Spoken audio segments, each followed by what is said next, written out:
avec C'est notre moment. Dites oui aux actualités dans votre journal TV. Uprime. Manolotra ho anao ny vaovao. Investissez dans une valeur sûre. Choisissez Uprime.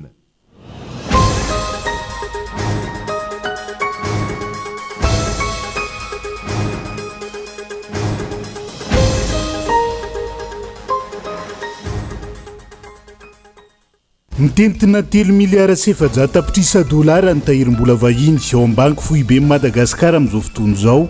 Tsy misy ahina noho izany no fahafahantsika manafatra entana amin'ny vola vahiny ananana ho ny governorany banky fohibe. Amadika ny fikarohana ara-tsiansa sy ny fampianarana ambony ho fitaovana mivantana amin'ny famoronana asa sy ny fampivoarana ara-toekarena ny fitondrana ankehitriny ka anisan'ny fifanaovan-tsony momb'izay teny Mazoarivo androany.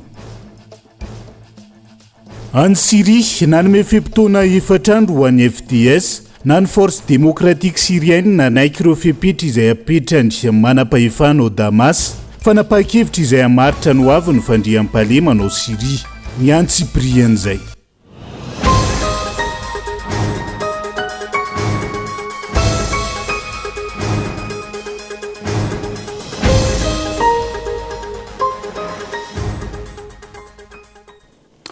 Fotoana ny fampalalamba avaotsika indray ato amin'ny fitalavitra kolo fa tena ny araba tombo kilasy tombovavy manasa anao ihany koa anaraka ny antsiprian'izay vaovao ny toekarena avy hatrany no anohizantsika nao anomboantsika ny fampalalamba avao amin'ity alina ity. Mitetina 3 miliara sy 700 tapitrisa dolara ny tahirim-bola vahiny ao am-banky fohibe Madagasikara amin'izao fotoana izao. Tsy misy ahina noho izany no fahafahantsika manafatra entana amin'ny vola vahiny ananana ary mahasahana hatramin'ny fidy volana ho avy izany ho ny governorany banky fohibe Madagasikara androany. Ankilan'izay ho amafisina ny fiarovana ny toerana sy ny fitaterana ny volam-panjakana araka ny fifanaovan-tsony mpiara-miasa teo am-pitandro ny filaminana sy ny banky fohibe Madagasikara tamin'ity andro an'ity arina fitiavany. Mihoatra ny 3.2 miliara ariary ny lela-vola nivoaka tao amin'ny banky fohibe ny Madagasikara no kirakirany firenena malagasy ny taona 2022. Ny 707 miliara mahery amin'ny no teto amin'ny fitoerana Antananarivo, ny 407 miliara mahery kosa tany amin'ny fitoerana ny banky fohibe any amin'ny faritra sy faritany manerana ny nosy. Ny banky fohibe ny Madagasikara irery no mamoaka sy mitatitra ny vola kirakiraina eto amin'ny firenena. Mizara roa ny fitaterana ny vola eto amintsika ka nataterina amin'ny fiara izany na alefa amin'ny fiaramanidina.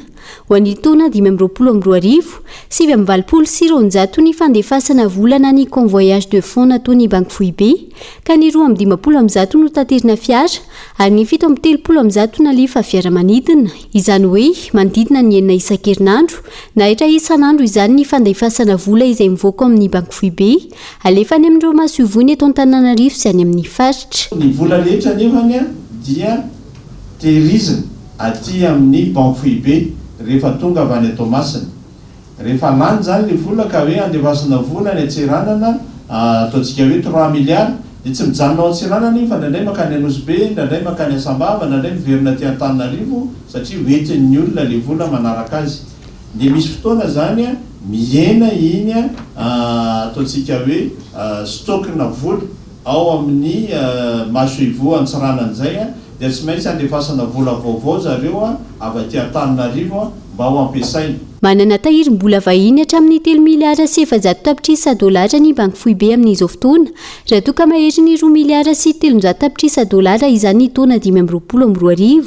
Zay 3 miliara 400 dolara zay zany raha ohatra ka hoe misy ny dona sy ny zavatra mitranga amin'ny firenena ka mijanona daholo ny fahazahoana vola vahiny any ivelany dia afaka manafatra tsika malagasy mandritry ny enim-bolana.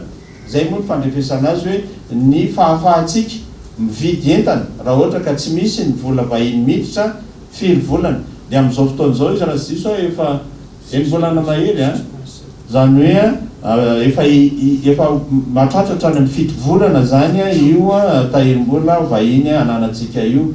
Zany midika fa mbola tsara foana ny fandehan'ny ekonomia eto Madagasikara matoa ny banky fohibe afaka mahazo izany tahirym-bola vahiny zany. Ho fanamafisana ny fiarovana ny fitoerany banky foibeny Madagasikara izay roa eto Antananarivo ary 170 any amin'ny faritra fa ihany koa ho fiambenana ny fitaterana ny vola eny an-dalambe navozina androany fiara-miasa teo amin'ny banky foibeny Madagasikara sy ny hery fiarovana ary ny filaminana ahitana ny tafika ny polisy ary ny zandary. Ny polisy avy amin'ny Vondrikery manokana izino miantoka ny fiambenana amin'ny fitaterana vola amin'izao fotoana raha toa ka ny zandary avy amin'ny G6 no nitsahana izany teo aloha. Tsy nalala fa mbola mifanampy amin'ny polisy any anefa ny G6 raha misy ny tsy fahafahany izio hiatrany ny fanazavana. Toy izany koa ifanampin'ny polisy sy zandary ny fiambenana ny fitondrana vola makany amin'ny faritra.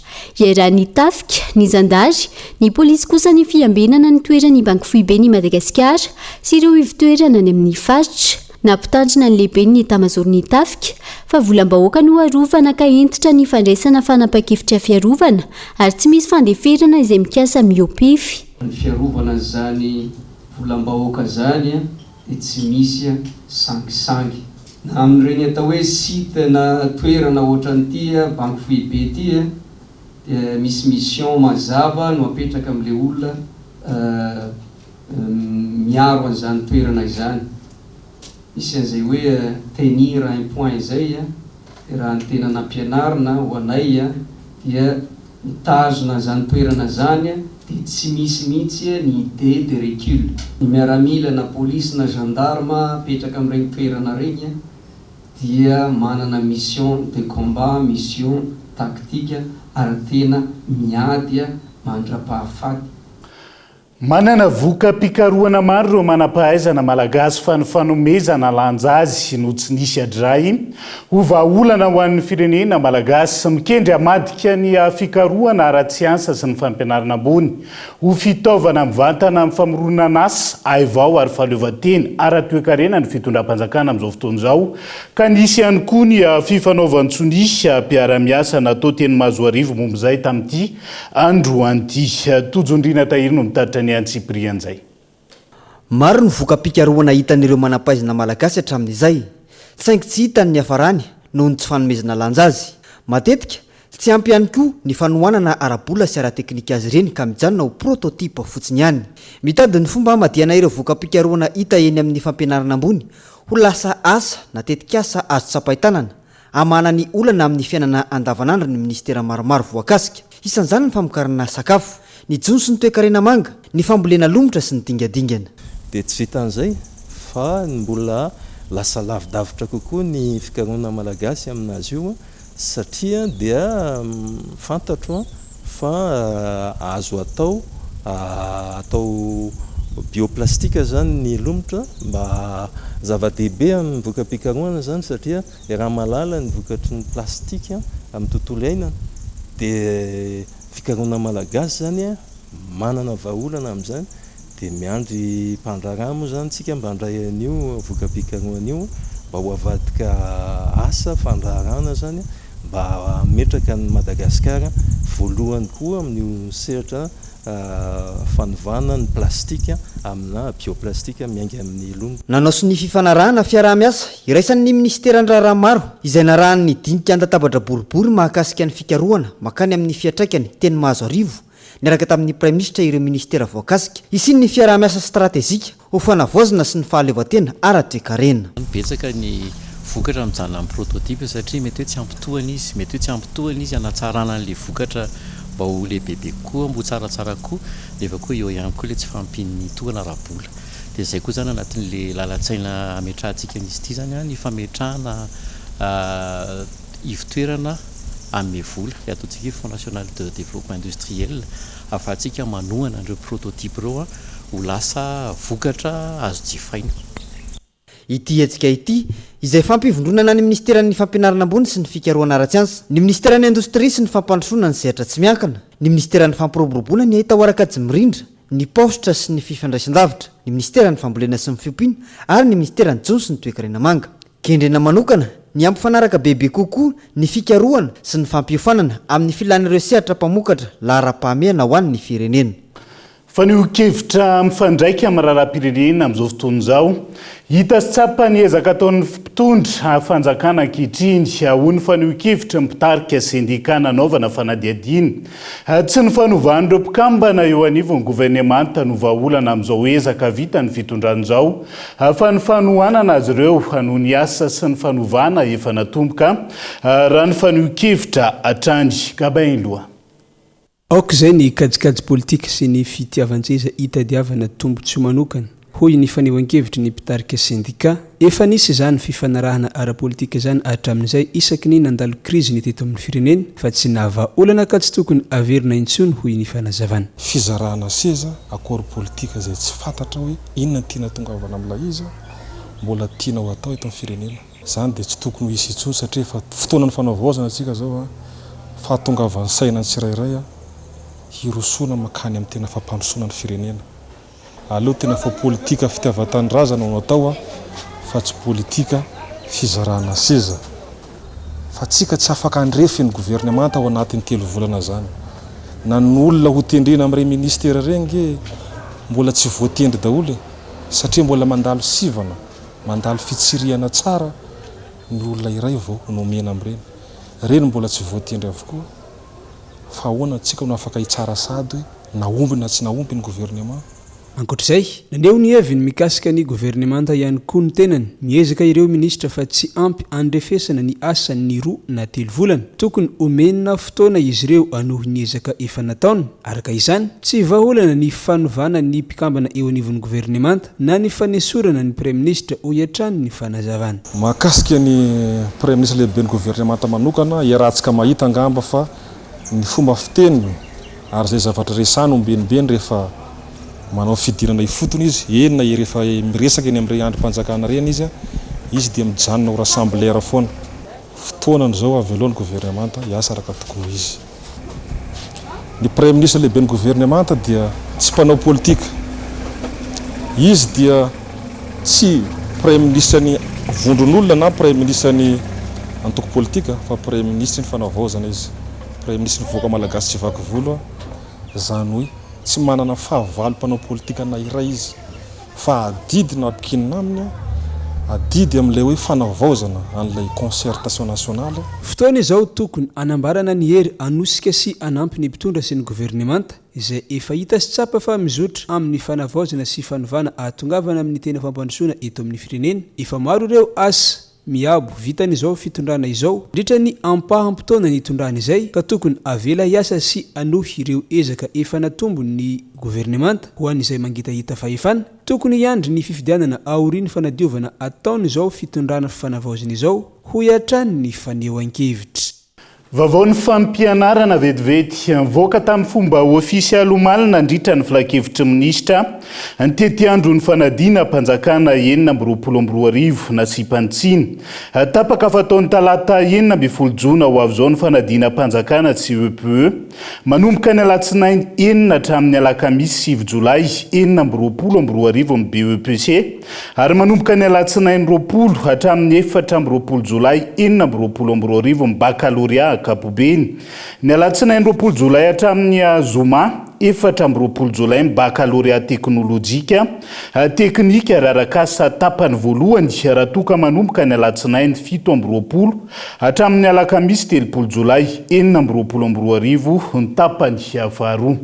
Dia izay ihany koa no entina misento ao anaty doka fohy vetivety aza misaraka aminay ary.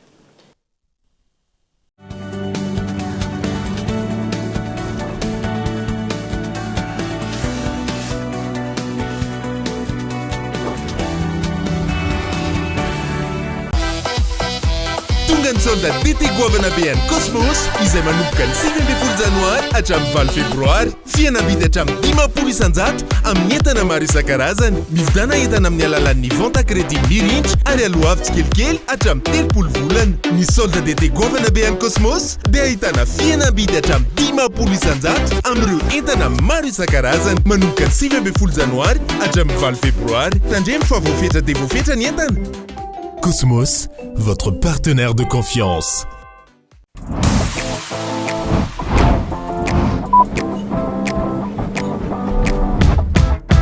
Atombohy ampilaminana ny andronao. mahatoky tena kokoa foana ny ayay miainaka halalahany malefaka mitroka tsara mampahazo ainy ferpit mampilamina anao amin'ny fotoana rehetra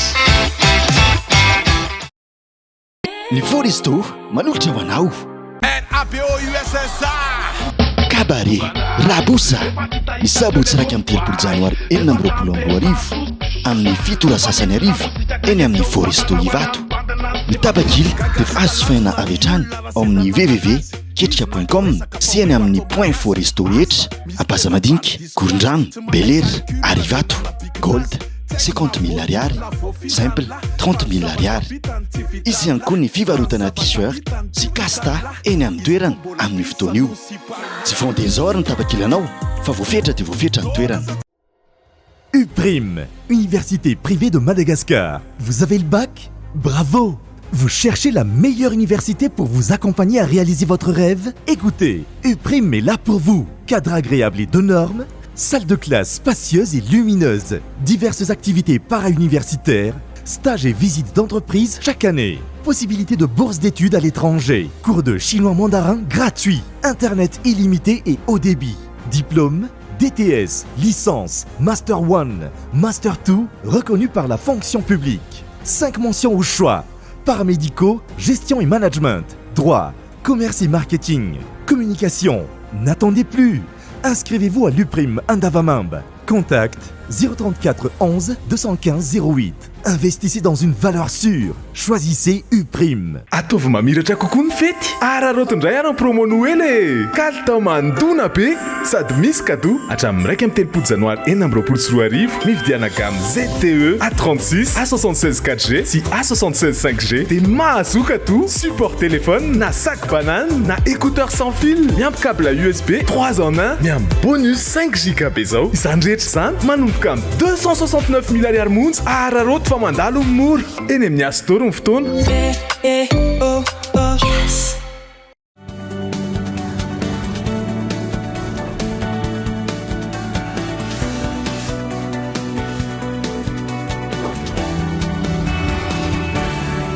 Anohizantsika ny tapany faharoa amin'ny fampalalam-baovao amin'ity alay ity. Nisokatra tamin'ny fomba ofisialy androany ny atrikasa fanomanana ny fisoratana anarana biometrika ho an'ny malagasy 12 taona miakatra izay tanterahana eny amin'ny kartona nosy ao anatin'ny 2 andro. Tanjona ny anomezana zony olom-pirenena rehetra ho ny teo anivon'ny ministerany Atany sy ny fitsinjaram-pahefana. Entsora Soary Malala.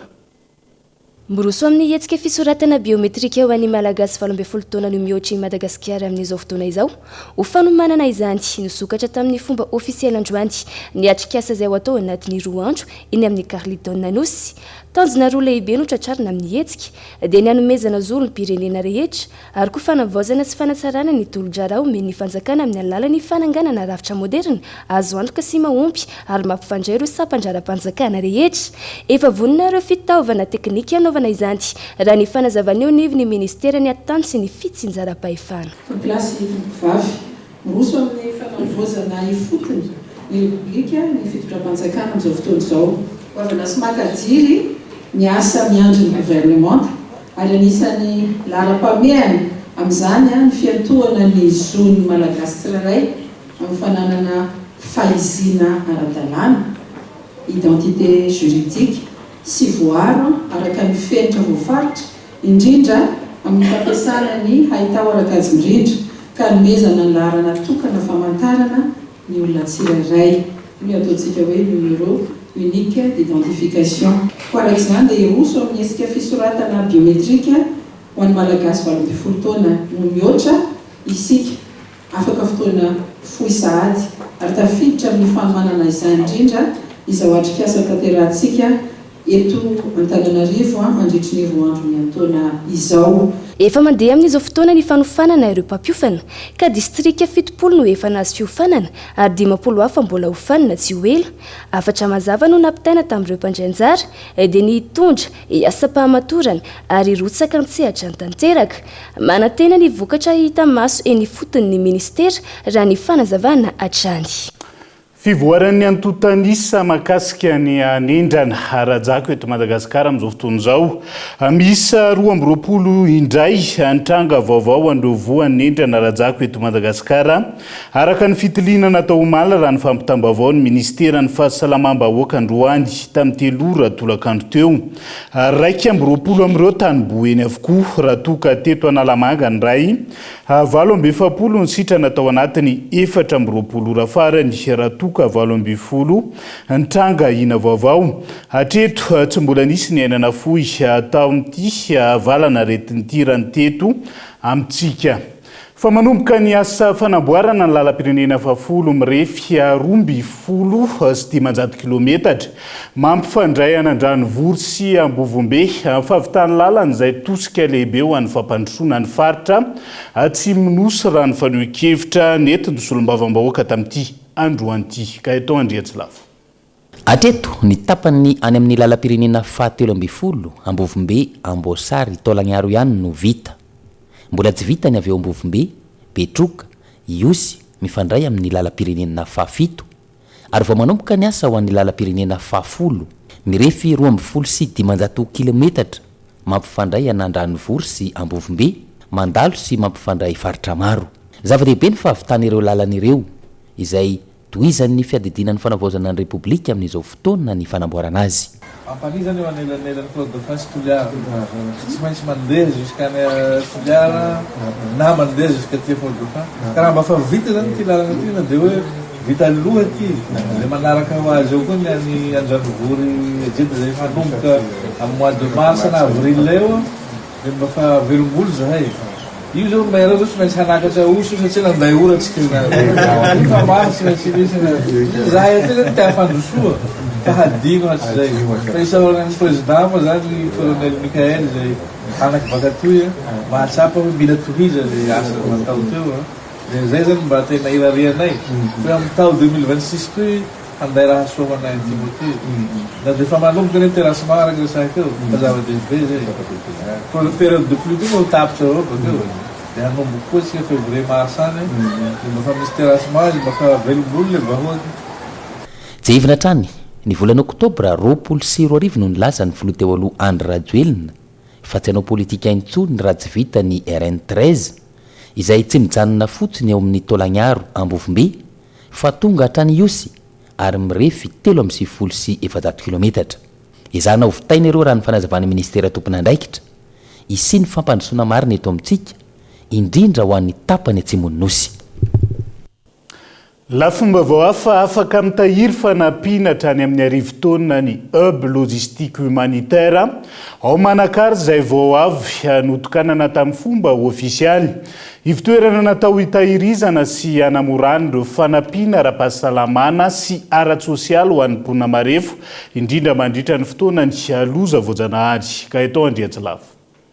Notokanana tamin'ny fomba ofisialy ny fotodrafitrasa stratégique hanamafisana ny fiomanana sy ny fandraisana andraikitra manoloana ny loza voajanahary sy ny aroloza ao Manakara.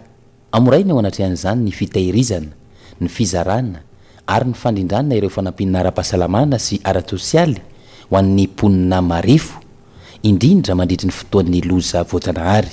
Vokatry ny fiaramiasa amin'ny fitondram-panjakana malagasy, ireo mpiara-miambo nantoka teknika sy arabola toy ny vondrona Européenne, ny PAM sy ny BNGRC no nahafahana nanangana ny fotodrafitrasa. Raha atao banky tokana dia natao hitahirizana sy ampirimana entana ity fotodrafitrasa ity ka ahitana trano fitahirizana 2 mirefy 20 sy 300 metatra tatora-droa, birao maro samihafa, trano fidiovana, fitaovana fifandraisan-davitra ary famatsiana herinaratra. Izany dia ahafahana mitahiry hatramin'ny arivo-taona ho an'ny fametrahana mialoha ny fanampiana amin'ny sehatra maro sy fizarana izany.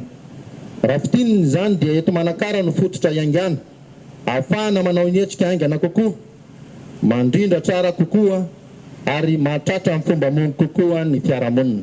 Mazava hoy ny ministra tompon'andraikitra ny iraka nomena amin'izao fotoan'ny fanavaozana izao dia manavao ny fitinjara-pahefanainy fotony, manatsara ny fandrindrana eny amin'ny faritra ary indrindra ny fanamafisana ny fahaiza-manao sy ny fahaiza-miasa amin'ireo manam-pahefana ny antoerana amin'ny fitantanana ny loza sy ny tandindomin-doza.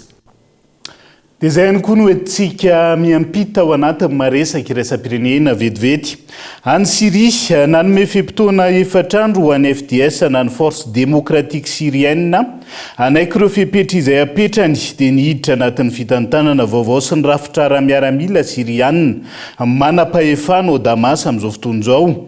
Miankina amin'ny fanapahan-kevitry ny FDS anaikina tsy ny fepetra araka izany ny fitazonana ny filaminana any avaratra atsinanan'ny Syrie. Ankilany miamafiatrany ny tsindry ara-politika sy ara-miaramila miatra amin'ny FDS ka miankina amin'ny safidy sy fanapahan-kevitra raisin'izy ireo no avy ny fifandanjahan-kery sy ny fandriam-pahalemana ao Syrie amin'izao fotoana izao. Dia izay ihany koa no entina manakatona ny fampilalam-baovao any Androany ankasitrany ianao nanarak'izay hatramin'ny farany. Mandra-pitafa ao amin'ny rampitsondry ary tomboky lasa tombo vavy ilomba tompoko.